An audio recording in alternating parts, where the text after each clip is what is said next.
I know what it really means to take care of other people's rights. And that's all I'm saying here. People should have the right to live their life like they want. In fact, that's the original promise of the country. And so if somebody is showing hate to me, they don't understand what it means to be an American. Dr. Carl Hart is the author of Drug Use for Grown-Ups, and he has probably one of the most controversial stances for the legalization of all drugs that is out in the mainstream narrative. And he puts forth a very interesting case. Now, believe it or not, agree with it or not, I think it's important to explore these different ideas that extend beyond the traditional ideas of psychedelic medicine legalization, but extends to the entirety of drug use and really points to an idea of what is someone's right to a sovereign choice to alter their consciousness.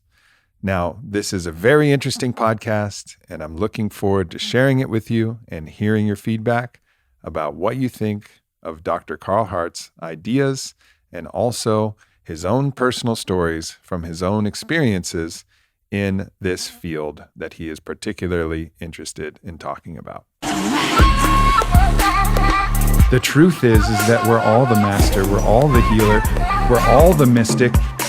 Give it up one time for Aubrey Marcus!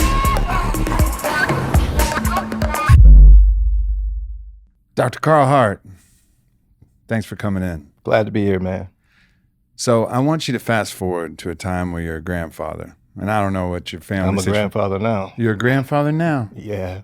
All right. Well, further into your grandfatherdom.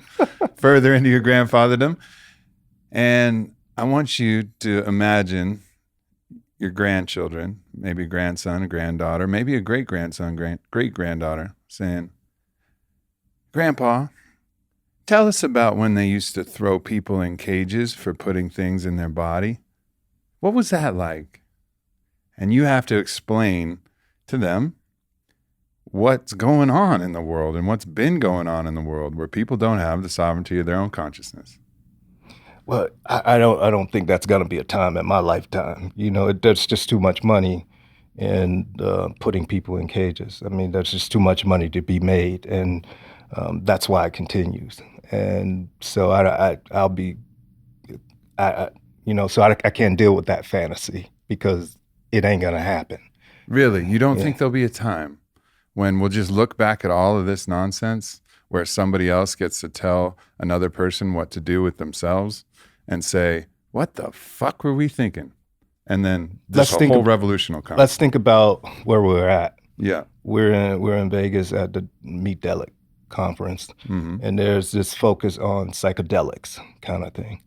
And the people here have forgotten about people who use heroin, people who use cocaine, and they don't advocate on behalf of those kind of people, in part because we use what you put in your body as a way to discriminate, to separate. And so until people who are in places like this are advocating on behalf of people who are using methamphetamine, who are using heroin, it ain't gonna happen. And even in this moment, we haven't done that. And so it's frustrating to somebody like me because, like you said, it's what you put in your body. As long as you're not bothering anybody, why do we care? Right. We have very good laws that prevent people from hurting other people. Exactly. They're very good. You drive intoxicated, you're increasing the risk of hurting somebody. There's very good laws that say, you can go to jail for that. And I think that's reasonable. You're putting people at risk. If you hurt somebody, if you accost somebody, if you do anything else to somebody, those laws are good. Keep them. Good job. Good job, legal system. However, when it's you and your own body and your own consciousness, what the fuck does anybody else have to say about that? I'm with you. Just think about the articles that are written today, the TV programs, the movies. On the one hand, we separate certain drugs, like it's okay to take plant medicine, but if you use heroin, you're a bad person. Or if you even sell heroin or what have you, you're a bad person. And none of us in our society are saying, wait a second, this is the same thing. And so until we get better at that, I'm not really as optimistic. Well, there's a bias about the potential benefit, quote, of a certain thing, right? And we would put a hierarchy. Even within psychedelics, there's a hierarchy. If you take psychedelics just for fun, let's say you just say, oh yeah, I love taking mushrooms and laughing my ass off with my friends. People are like, oh no, that's not the right way. I trained with these people down in Mexico and I know the proper way to do a mushroom ceremony. It's not just to sit around and laugh at your friends. It's very fucking serious. And some people will say like, that's the way to take mushrooms and the other way. And they're just different purposes for the same thing. But even within the community, there's this big like gap between what people say is good and what people say is not good. No, you're absolutely right. It's an artificial distinction because it's really difficult to disentangle like pleasure, fun from healing or whatever. But we use it, we do that with our language, we disentangle it, but really people are typically seeking the same thing. They may have different ways of expressing it, but they're altering their consciousness. That's what they're doing. And so that's why we hear terms like plant medicine versus something like a drug for fun. You know, it's all designed to separate, discriminate. Duncan Trussell was talking yesterday on the podcast we did on stage. He said there's like a war on hedonism.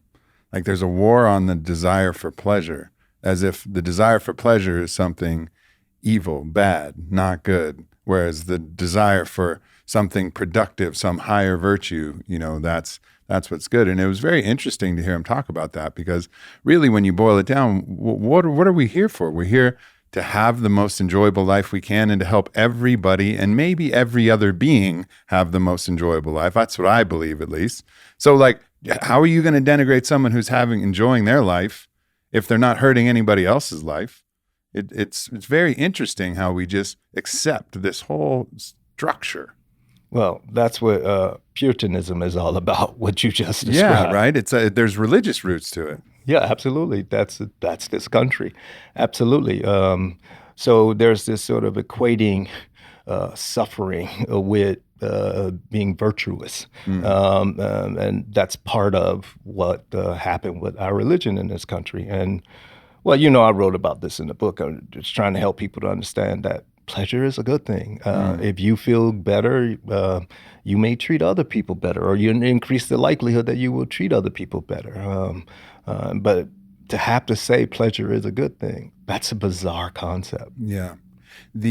I heard it explained by Matthias de Stefano, actually. He was talking about how the Semitic religions, all the desert religions, Christianity, Islam, Judaism, they came from a place where the sun was incredibly hot and punishing. And people always tend to equate where's God? God's up. God is the light. God is the sun. Sun and God have been equated in our minds subconsciously, if not consciously, in many cultures. And because God was so dangerously punishing and hot, and you suffered when it was out there, but it was also necessary for you, they really created this God that was going to be this very kind of punishing and not loving, nurturing God like you find in other different climates, like in the rainforest where they worship the mother, and it's like this plentiful, bountiful thing, and the sun is the lovely father that pierces through the trees and warms up your face, and it's this whole different idea. But it was interesting to go back to what he was, surmising was the biological impetus for the way that we actually view God, and then how now we're talking, how that translates down to now, like God is this punishing force that wants us to suffer, just like the sun wants you to suffer when you're in the middle of the fucking desert. I don't really know much about the religion thing. I was brought up in the church, and frankly, it's not one of my favorite subjects because of the mythologies that people promote related to it in order to control other people. And this notion that the sun and that's somebody's theory. I don't. Kind of makes sense though. right? Like Not to me. Not to you? No. You can make up anything. That's what we do with religion. And so it's the Right. same thing. And I don't really. Well, it doesn't make sense that that's the actual God, but I think it makes sense to me that that's what I think people project their own values and their own beliefs onto their deities in an interesting way, you know? We have a lot of sort of cultural mechanisms to help you project certain things in this society. And so, we can make people think and believe a lot of these things. And that's what we do. And so I don't really have much to say about religion. It's no not doubt. my type of hype. I've been brutalized by religion too much. I think a lot of people have. And I think that's, also part of rewriting because it's such a strong influence. It's kind of unlearning and rewriting some of these deep subliminal codes, like the war against pleasure, understanding where its roots are, where it's got strings tethered to. And that's what makes it kind of interesting for me in this case. Let's be clear. I think people who are in charge, they certainly have pleasure, and they have pleasure in their way, but they don't trust certain other people in a society to have pleasure. And that's the real problem as I see it. And so it's certain types of people can have pleasure. And we're in Vegas. We say it's okay for Americans to come here and do certain things, but you can't do this in the state right next door. And so we have this space for certain people to do this. Right. Or if you're elite, those rules don't apply to you. And so I think that we understand and value pleasure, but it's just that for certain people, we don't think they deserve that pleasure. Right, like rules for thee, but not for me. Exactly. And this is this kind of top-down Exactly. hierarchical structure that we have. Exactly. I mean, you can think about, I don't know, I remember people like William Bennett. He was the first drug czar under Bush 1. Drank alcohol a lot, but then he was this drug warrior. You can't do those other drugs. It's like you're intoxicated, but yet you don't want other people to be intoxicated. So that's the kind of thing that's going on. Right. What do you say when people challenge some of your beliefs, which, promote full-scale decriminalization, and people point to these type of drugs that are very sticky for people to get addicted to, very sticky for people to develop bad habits about. And those are the things that I think people have the hardest time. It's just almost like they feel that, well, fuck, it's like, I get it and I'm for decriminalization, but if you start to get down that path, it's so hard to extricate yourself. So maybe we do need to insulate people. And this is this kind of belief that I think a lot of people have, even if you go to Meet Delic, which you're going to go to and speak to today. A lot of people have this belief like, man, like, yeah, I like my heart's for it, but I'm just scared of these ones because they feel sticky. They feel like they're a slippery slope to addiction. I guess I would have to know the specific criticism because, I mean, if we take something like heroin let's go down. Let's talk about the big ones that people are worried about. Yeah. Heroin, methamphetamine, cocaine. Sure. So if we think about heroin, most of the people who use heroin are not addicted, right? The vast majority of people, maybe a quarter, at most 30% will become addicted to heroin. I mean, that's an important number, of course, but addiction doesn't have much to do with the substance itself. Like if you take alcohol every day for, I don't know, months, and then you abruptly discontinue, you run the risk of dying from withdrawal. Whereas with heroin, you do that sort of thing, you'll have some withdrawal, but you don't have to worry about dying unless you have some poor other health related issue. And so I think there are so many mythologies around the addiction potential of all of these substances or the role that the drug plays in addiction. Addiction has everything to do with the person and their environment and less to do with the drug. And we know this in science. We don't say this in part because there's a lot of money in having people believe these mythologies. I mean, money in research, there are money in these treatment sort of places that really don't deal with the issues, people's issues. Like, Yeah, people get addicted to methadone, and just as much as they get addicted to the thing they're trying to get Well, free from, right? let's define addiction. We should take a step back. So I know people say that, but that's not methadone works for a number of people, even if they have to take it every day for the rest of their life. It still works. I mean, I think about my mom who has to take hypertension medication or insulin every day. Will we say she's addicted to those kind of things? I don't think so. It helps her live a better life. So same way with methadone for some people. When I use the term addiction, I mean people have psychosocial disruptions. They're as a result of their drug use. They're not going to work and they want to go to work. They're not interacting with their loved ones in the way that they want to, and they are disturbed by it. They are distressed by that. That's what I mean when I say addiction. And so if somebody's taking methadone every day and they're happy with their life, that's not addiction. That's not how we define addiction. So when I think about heroin is a medication that's used in Europe to treat pain. It's also used for people who met criteria for heroin addiction at some point in their life, and they take heroin every day, provided by the state. And they are happier, they're working, they have housing, a wide range of beneficial effects happen. Is that happening in Vancouver, where they're offering heroin to people who? Yeah, they have a small program in program. Vancouver under sort of like a research protocol. But in places like Switzerland, places like the Netherlands, even in some places in Germany, they do this kind of thing, and they have a larger sort of a larger scale clinics.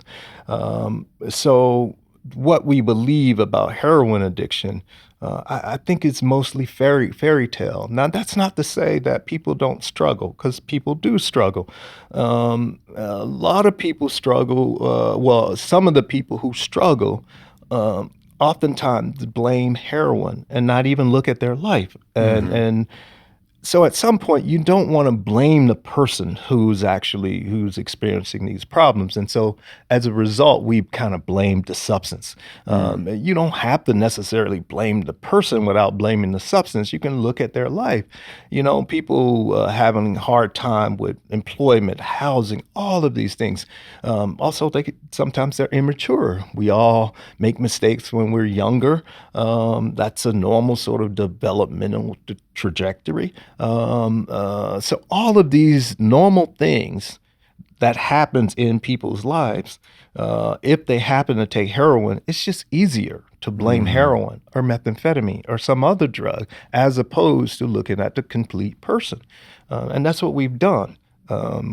Intellectually lazy. It's like we pathologize a certain condition, which then makes the person completely exculpable, completely free of any responsibility for anything that's going on in their life. Oh, alcoholism runs in my family. And I'm not saying that it doesn't, and I'm not saying that these things aren't true, but when you label it as such, then you kind of rob the person of the sovereignty of choice that we all have as a superpower. Like, we're all able to do far more than what the authorities tell us we're capable of doing, because there's a dollar sign at pathologizing anything. There's a treatment. There's a treatment. There's another different kind of thing that you can charge them for. There's also the comfort that the person has that says, oh shit, this isn't my fault. I got this thing, and I don't have to worry about looking at my life and making those like open-eyed, hard, examinations of relationships and choices and feelings and your self-love protocols and whatever it else might be.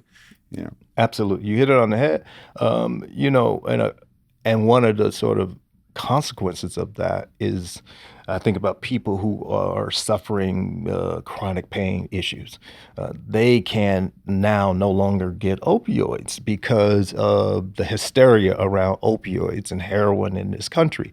So physicians are reluctant to prescribe opioids because they may be looked at as a pill mill or something. And so meanwhile, these people are suffering who have chronic pain, and they may have been maintained on opioids for years and happily maintained.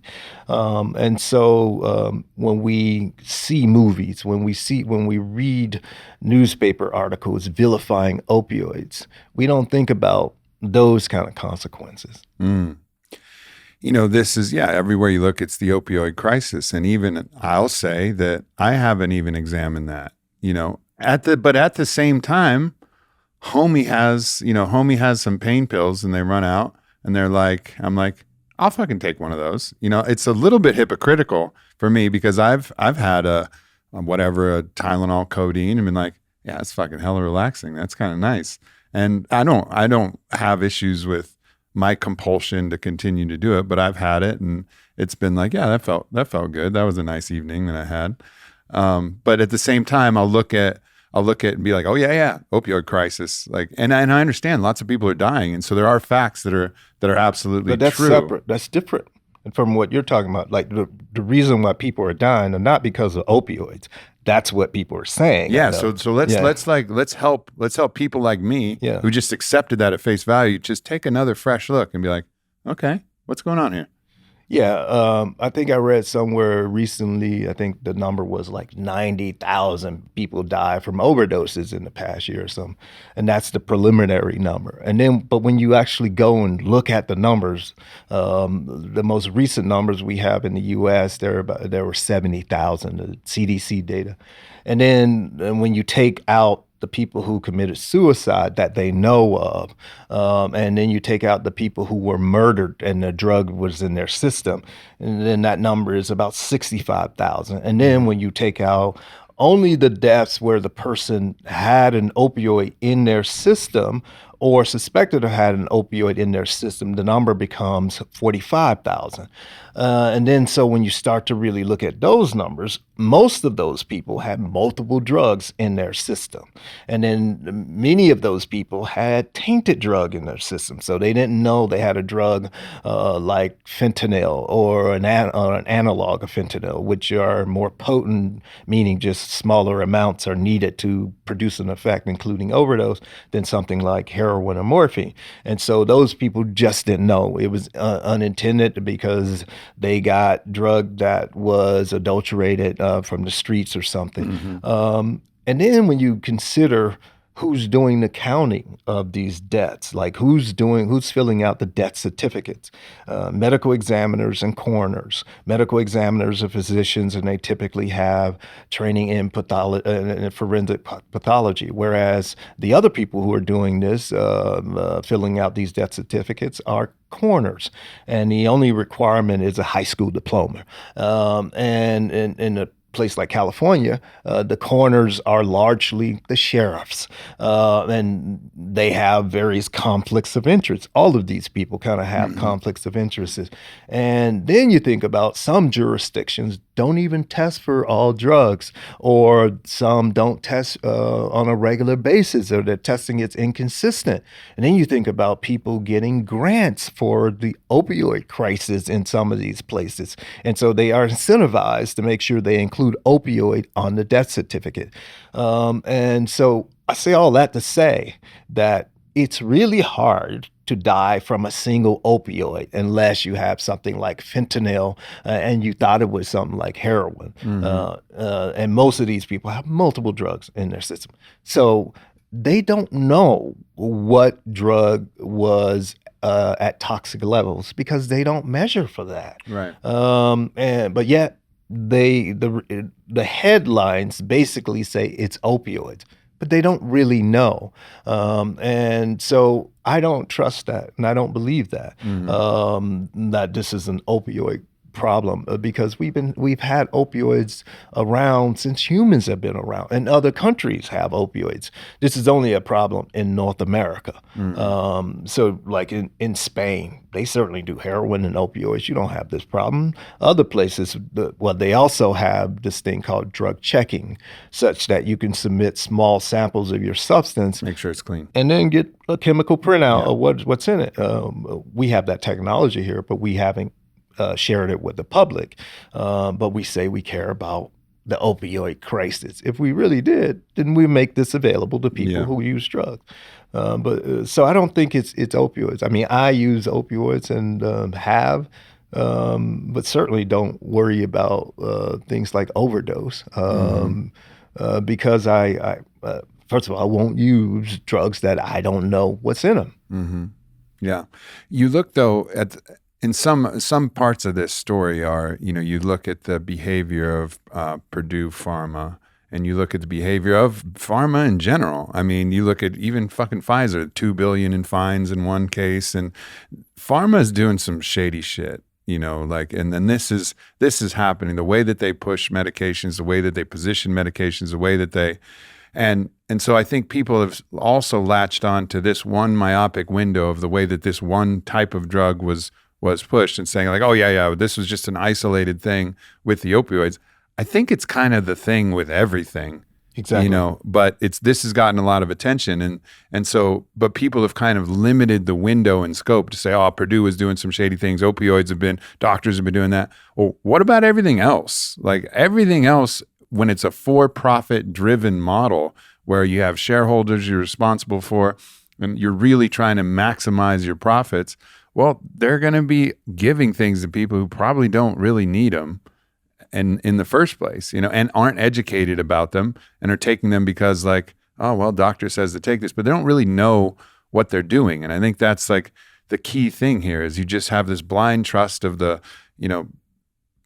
doctors in the white coats and they say something and you do it and you don't really know what's happening, whether it's a benzo or an opioid or whatever it is.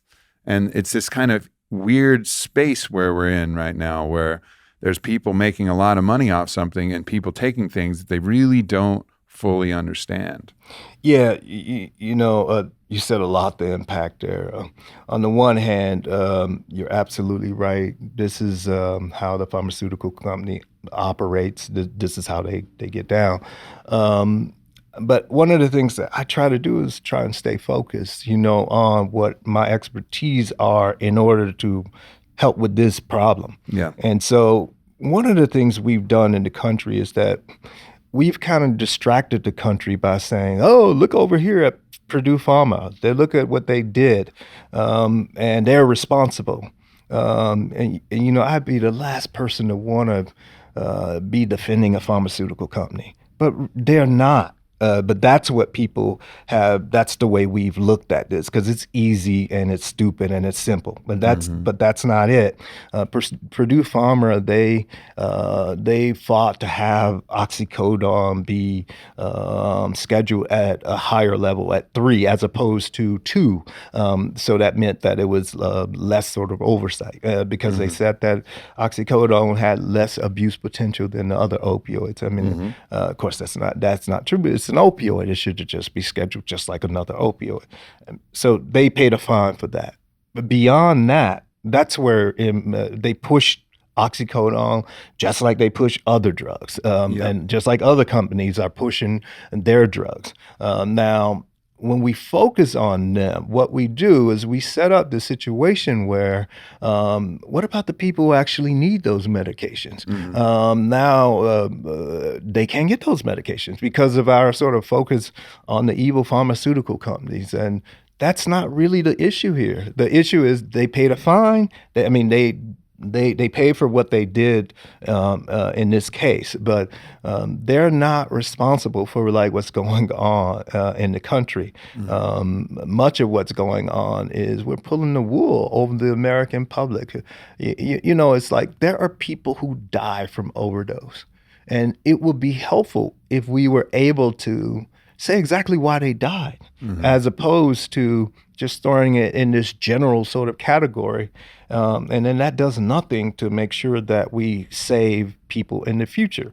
Or it does nothing to blame the pharmaceutical companies because people need their medications. There are people who actually need those medications, even if we don't think that we want them or need them. But when we go after them, I think that's a mistake what we've done. It also maybe distracts us from the socioeconomic conditions that are actually causing people to. I mean, I know opioids cross all kind of genders, classes, borders, races, all of these different things. But I think probably in general, we're easy to lump drug use into like this thing. Oh, they're just doing drugs, but we're not looking at the conditions, the substrate, the poverty, the kind of everything that's happening, the discrimination, whatever that is at the base level that's actually driving people to the solution, which is, all use of these substances is an attempt to solve a problem, whether that problem is just I want to be happy or whether that problem is like I'm deeply in pain. It's an attempt to solve some problem, but we're not looking at the reason why people are having so many problems. We're just focusing on the solution that people are choosing, Yeah. So let's be clear. The illicit drug trade is a multi-billion-dollar industry. Poor people couldn't support this alone. This is primarily a middle to upper class activity. That's a fact. And poor people have their problems, of course. But I think Keith Richards might have said it best. He's like, I don't have a drug problem, I have a police problem. I mean, that's the poor people sort of issue. That issue is police, housing, all of those kind of things are, housing in LA, for example, California is just going up. That's a big problem. And so when we put drugs in there, again, it's a distraction. So we don't focus on what the real issues are. But to be clear, the illicit drug use is primarily a middle to upper class activity.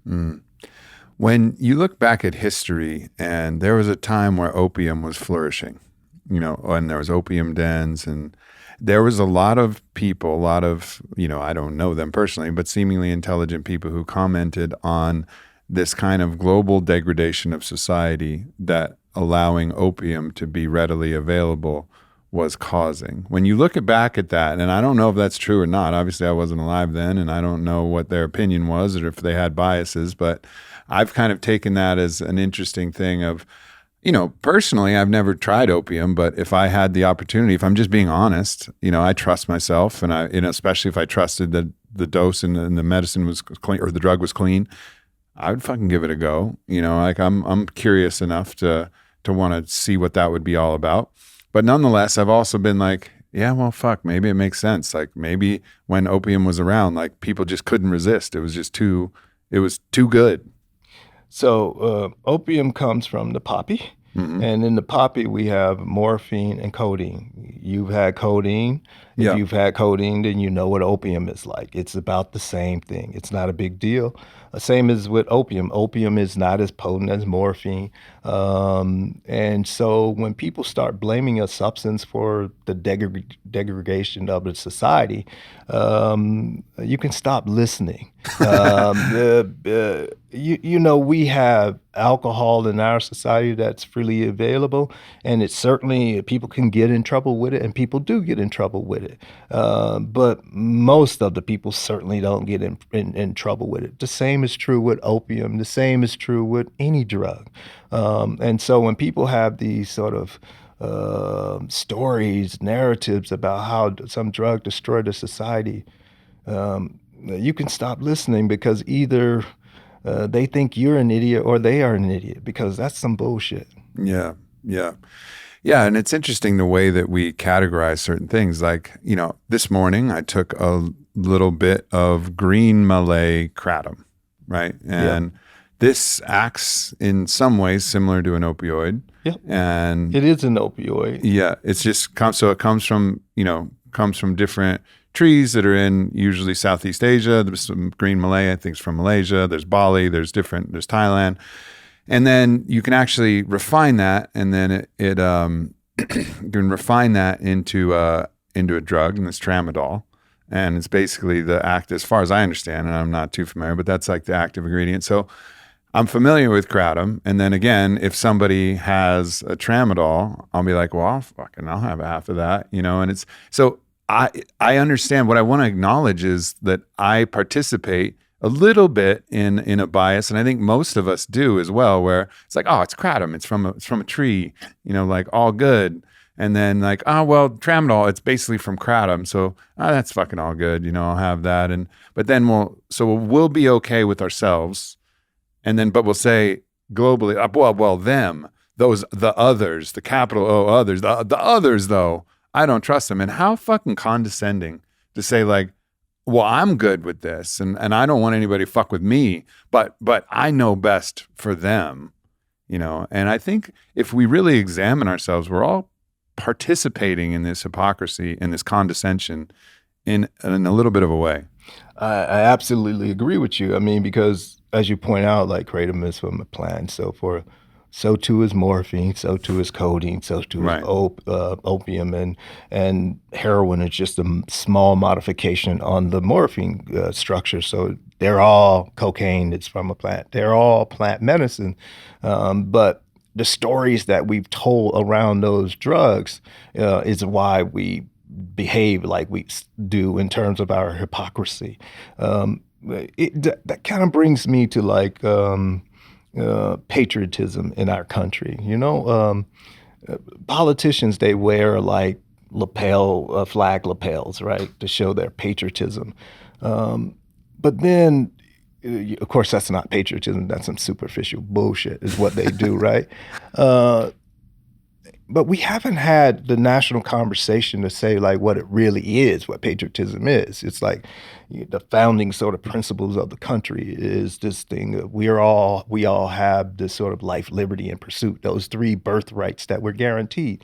And so like true patriotism, I was in the military, true patriotism is making sure that other people can enjoy those rights, right? That's patriotism. But we have all this superficial bullshit that parades its patriotism. And so I think one of the reasons we have the hypocrisy is because we haven't called people out for not taking care of the rights of other people. You know, people think it's okay to say like, I'm fighting for my rights. That's not patriotism. Patriotism is fighting for the rights of other people, making sure they have those rights. That's what I did in the military. I was there where certain laws didn't apply to us because we were in the military, protecting the rights of our citizens. And that's what patriotism is. And so I think that until we really focus on real patriotism, I think we're going to have this hypocrisy. Yeah. This general feeling that people have is it's going to be, I think what we need is more conversations that humanize everybody rather than a label. Like even drug user is like a dehumanization label. It puts somebody in a category that's beneath them. And we're doing this shit all the time. It's left, right, black, white, drug user, not drug user. We're always trying to just edge ourselves up or better than because our creed, our tribe, our ideas, our choices are just better than somebody else. And we're just so eager to make that happen. And we make ourselves better and different when really, like, I think the conversations in it's almost a consciousness or a spiritual understanding of recognizing the humanity of every single person and then seeing that, being able to really see that and dissolve the boundaries of self and be like, you are me living a different life. Let me understand your story. And then I think it's almost like that's the necessary prerequisite to get through all of this layer of bullshit. Well, I hope people can reach that higher plane that you said, like to be able to really empathize, put themselves in somebody else's shoes. But I'm not asking that much of people simply because I don't know if we're going to achieve that large scale thing. All I ask the people is like, I don't even really care what you call me, but just how you treat me. You know, if you treat, because what we do in our country is then we focus on terminology more so than we focus on our actual treatment or the behaviors. And so I really care about how we treat each other. Fuck what you call me. I just care how you treat me. Long as you treat me with respect and dignity, I'm cool. You don't have to understand me. I'm not asking of that of you. I just need you to make sure that you treat people well. That's it. Yeah, amen to that. It seems to me that one of the challenges with, let's say, you snap our fingers, full-scale legalization, or we snap our fingers. The problem is that there's so many issues with our society, so much deep unhappiness, so much deep loss of meaning, lack of connection, and ways in which our social bonds have been eradicated, the ways at which social media polarize, all of these things that are creating more and more suffering. Yes. And then you snap your fingers, say, okay, now all of these drugs are legal. Then it seems like that is something that people are going to reach to as a form of escapism at an exorbitant level. And so I'm not saying that maybe that would just be the thing that you would have to write out, but it feels like in conjunction, if you were going to do that and we had the magical divine power to do that, you would also simultaneously have to say, listen, these are going to give you an escape from this very difficult societal environment that you're in, and be mindful that you still, like, we all have a ton of work to do on our society. It's not just about making more easy buttons. It's like we got to do the hard, like difficult stuff about improving communities and conversations and the wealth distribution, all of these different things, access to, healthy food across the board. All of these different things need to happen, and just general awareness and principles, and as well as offering these different substances. It seems like they have to nothing has to happen, but it would be good if they were both done in conjunction. Yeah. We know how to multitask in our country. I mean, we put a man on the moon. We have better sort of science. All of those things are going on at the same time. So it's not like we don't multitask in this country. So that's not an issue. That's not an issue for me. And I don't think we just snap our fingers and legalize things like that. I think we do things in a way that are thoughtful. I mean, we can think about when Colorado and Washington legalized cannabis. There were some people who was like that those societies are going to fall apart, and they predicted all of these awful things that would happen. And now what we see a proliferation across the country of legalizing cannabis because those societies didn't fall apart. And actually they thrived. Yeah. And so I don't think that that's a real issue. I think that when we think like that, again, that's our sort of imprisoned mind, how we've been thinking about drugs in general. We would make sure we have appropriate unit dose that we sell. We would make sure that we have the requirements in order to purchase. And they definitely don't do that in the cannabis dispensaries. There's some wildly inappropriate edibles.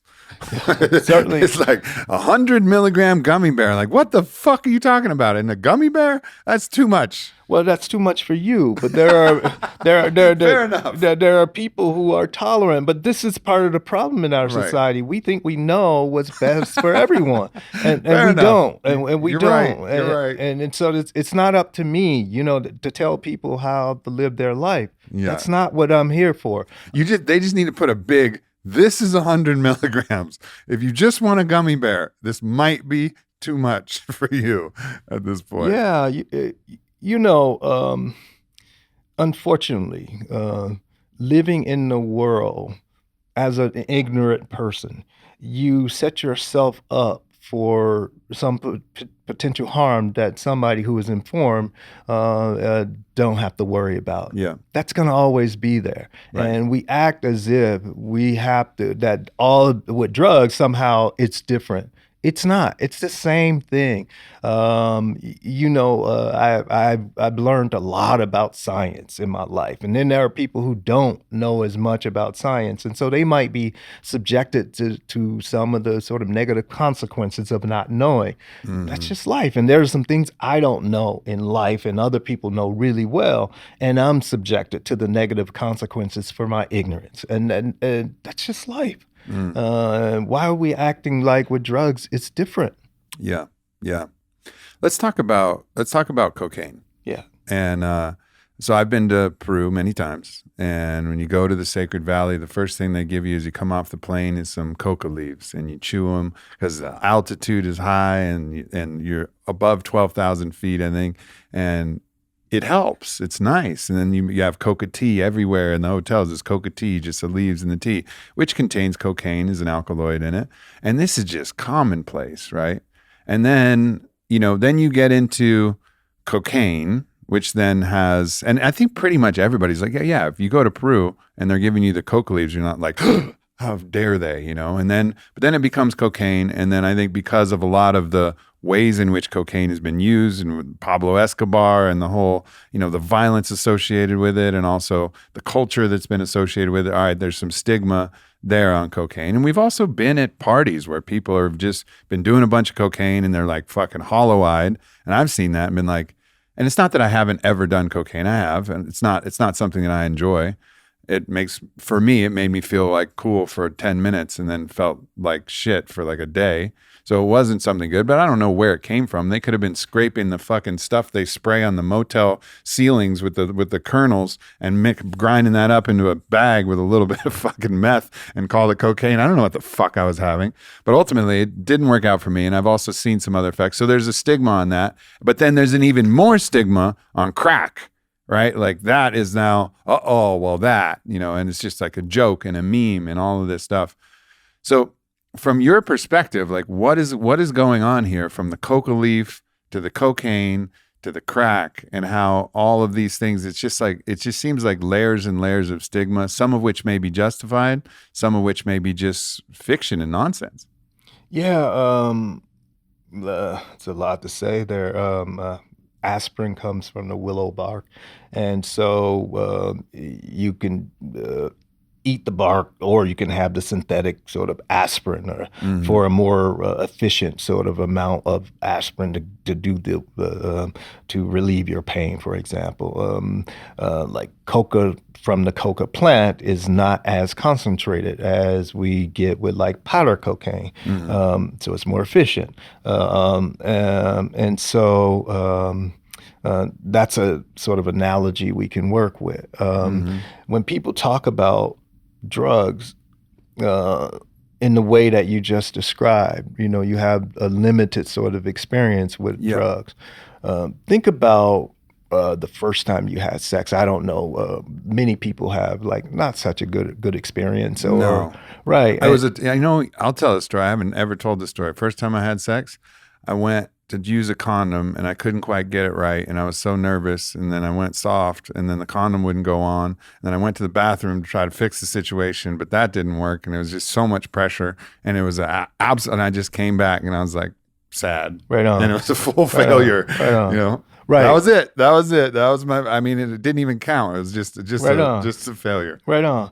And so, but we have a lot of sort of positive stories around sex in our society. So, so you continue. I mean, I forged through. And I'm glad I did. Right. It's a good decision. Exactly. That's cocaine. Exactly. Exactly. That's cocaine. So, like, if you get some really good Peruvian or Colombian cocaine in a situation that is good cocaine, and it's cool, you don't have to worry about all of the sort of illegality issues around it. You'll have a good time, and you won't be jonesing or anything. Once it's over, you go, because you have a life and you have a family, you have all of these things that you have to do, you have to accomplish in life, and you're a responsible person. It'll be like that. You will handle it like you handle sex. But we have all these negative stories around cocaine in our society, in part because drug cartels, it's great drama. It's easy to write a movie or story about cocaine. You don't even have to develop the characters. You use the name Pablo Escobar. In Americans' mind, his name conjures up typically a negative sort of image.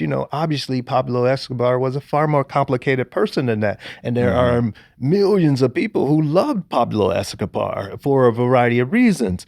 But when you're writing a movie about Pablo Escobar, you have this sort of unidimensional person. which he's not, he wasn't, and no one is. And so right there starts the problem about how we think about drugs in this adolescent way, that we don't think about anything else in that way. I mean, you're sitting here talking to me. I certainly have had all of these drugs in all of these countries. And yet, I had a book come out this year, actually 2 books. My textbook, I revised it, and other sort of science papers. I do all of these things. I have a family. I have children to take care of. I have people depending on me. Those things are first. But I also have used all of these drugs. And that's most people who use these drugs. But they're in the closet about it because it's just easier not to have people look at you as if you're a junkie or something. I don't know, whatever the negative stereotypes are. Yeah, undependable, right on the precipice of some downward slide, and needing someone to come save you before you fall into the all of these different stories that we have. Though one thing that I've become more sensitive to is the energy of a thing, and this is for me in my own exploration and spiritual path, like understanding that even food, food that I've grown in my garden, look, if you break it down and I take it to a scientist, and it's going to be the same lettuce that I probably get at the organic, supermarket. They're not going to find any differences in the lettuce. But there's something about me cultivating that garden and me eating that lettuce that I fucking feel different. I just do. You know? That's real. That's real. And I think with these drugs, there is some ways in which some drugs have accumulated good energy. People who've cultivated something from land and then offered it and brought their energy. And then there's other ways where it's gone through different hands, Mexican cartels, or whatever. And it's gotten to a place where the energy associated with it, because of all of the laws, obviously, that's created all of the violence and created all of that, the energy can be actually something that can be difficult beyond just the substance itself. Would you kind of agree with that? I certainly agree with you about the food, your food, but like when we're talking about now drugs coming from organizations, the cartels or such, they oftentimes may cut their drugs in order to stretch their products. So they add other chemicals. So it's not only just energy is what you're saying. It's also chemical adulteration. Oh, absolutely. There's a lot of that goes on in the illicit trade, and that's the major concern with the illicit trade. It's these adulterants that people put in. Sometimes the adulterants are harmless, and other times they're not so harmless. So I worry about the real chemicals that actually go into it. Now, but the energy thing that you explain, if you, for example, if you grow your own opioids, your poppies, right, versus getting your opioids from somewhere else, you may actually feel a lot better about it, and then therefore you may have a better time when you do your opioid. That's very real. That's like setting. That's your mindset beforehand, and that plays a huge role in drug effects. And so I think there's some to that. I think that's very important. Yeah, I mean, I could hypothesize going to opium poppies, they grow in Afghanistan, obviously. And so imagine going to like a beautiful Afghani family's house, and I'm just creating this fantasy, pastoral scene, right? Where I go there and we have some tea and they have some food, and then they go out and in the back they have their opium poppies, and the matron of the house is like, I've prepared this, from our poppies, and I'm out there and I'm touching the leaves, and then we have this little thing. They have a beautiful, beautiful pipe, and we smoke it. I can imagine that as like, wow, that sounds like a really beautiful experience. Whereas then you think of heroin, in the city or in the something like that, and then it's like, oh no, that's like, oh, never. But it is interesting, and some part of it is real, and some part of it is story, and some part. But I think the thing is until we pierce the veil of all of our judgment and all of these stories, we don't know what's really real and what we really feel about the substance itself, and what is just the way that it's been projected, the way that it's been told, the way that that story has been told. Yeah, yeah. By the way, you can grow some good opium poppies in Wyoming, for example. It's mountainous, high altitude, dry air, perfect place to grow some nice poppies. But I don't have as much of those kind of sort of negative images about drugs in my head anymore, after being studying this for like 30 years. So it's kind of hard for me to even understand why Americans insist upon being adolescents about drugs. I mean, I think about this like, you have a glass of wine with your significant other. I think about doing heroin with my wife or something, and having a good evening, a chilled evening, walking around a nice city and checking out the people, the city, the sights, just like having a glass of wine, the same kind of thing. What kind of mindset you want to be in for the evening? Is it this or is it that? Being an expert in pharmacology, you know how to make sure you have the right mindset. It's a beautiful thing. Mm-hmm. Are there any drugs that you'd be like, now that one, no? Like, is it fentanyl? Is there something where you draw the line and you say, yeah, that thing, like, fuck that thing? Of course. I mean, I guess in the 80s, out west here, or actually back east too, people were trying to make synthetic Demerol, and they inadvertently made something called MPTP, and in which the body converts to MPP plus, and that drug selectively kills dopamine cells. I mean, and so obviously, I don't think people should take that drug. But people are not seeking that drug. People are seeking things like morphine, opium, heroin, cocaine, the drugs that people are seeking. No, I think MDMA or whatever they're seeking, what they're typically seeking, I think we can teach people how to do these things safely and have a good time. Yeah. Obviously, I don't want people to hurt themselves. Sure. I mean, nicotine is one of the more toxic chemicals that we have, but used in appropriate doses, it could be helpful. And depending on the delivery mechanism. That's right. Could be helpful. For those people who, for those people who don't understand what a heroin experience feels like what does it feel like to do heroin? Like, what is that feeling? I mean, if people have taken something like a Percocet, Tylenol 3, ever had any dental work and then they had some pills prescribed afterwards, that's it. I mean, kratom. Kratom doesn't get you quite there, but you're approaching. It's an opioid-like feeling.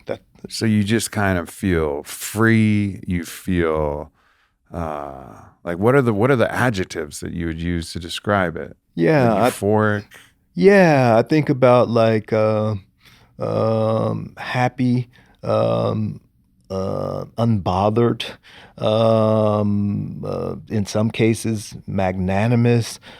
Think about the sort of adjectives that people use to describe activities that they really like to engage in. Mm-hmm. Those kind of the same sort of things. And then, people say, I feel happy, I feel less anxiety, I feel more forgiving, I feel all of these kind of things, which are good. And so it's like, well, why would you want to prevent other people from feeling the same thing with their activity? Yeah. You got a lot of people who must sling a lot of hate at you. I think the whole Philippine government is mad at you. Right? Like you're persona non grata in the Philippines entirely. Is that something that's challenging for you? Does that grate on you? Does that wear on you, having people who are constantly attacking you? I don't really know the attack maybe online, but like it's lovely being back in person now. Yeah, sure. Because now people have to like see you face to face, and they're less likely to do stuff like that. But online, there are some people, but oftentimes the people who have the hate are really just ignorant, and I can't provide all of their education for them. I mean, some of them will get here eventually, and then others may never get here. But there is far much more love because people are freed. There are a lot of drug users who are in the closet and know what I'm saying to be true, which is this isn't groundbreaking or earth-shattering. This is simple, and they know this, and so I get a lot more love than hate. And not only that, too, it's like it's the right thing to do. Like I talked about being a patriot. I know what it means, what it really means to take care of other people's rights, and that's all I'm saying here. People should have the right to live their life like they want. In fact, that's the original promise of the country. And so if somebody is showing hate to me, they don't understand what it means to be an American. And you can extend that, universally in all of these different categories. And I think that's a beautiful way to redefine patriotism. And so let's be fucking patriots. That's it. Let's do it. Thank you so much for coming on, man. This is a really illuminating conversation, and I'm sure it opened a lot of people's minds as it opened my mind to just the bias, the stories, the way that we see things, and just have that open mind to question these things that we take. We just take and we just receive those and we just repeat those over and over again until someone like yourself is like, hey, hold up, wait a minute, let's take a look at this. And then if we have the flexibility of thought and be like, oh shit, let's take another look. So thank you so much for the work that you do and for sharing that wisdom on the show today. Thank you for having me, man. Of course. And your books and other places people can find more of what you do? Drug Use for Grownups. It's everywhere. Go out, support me, show the love so I can continue saying what I say. Beautiful. Have a great talk today at Meet Delic, man. Thank you, man. Sure. Thanks, everybody. Thanks for tuning into this episode with Dr. Carl Hart. Click the links on the screen to like and subscribe to this episode or follow some of the suggested videos to explore more of the Aubrey Marcus podcast. Thanks for tuning in. I'll see you next time.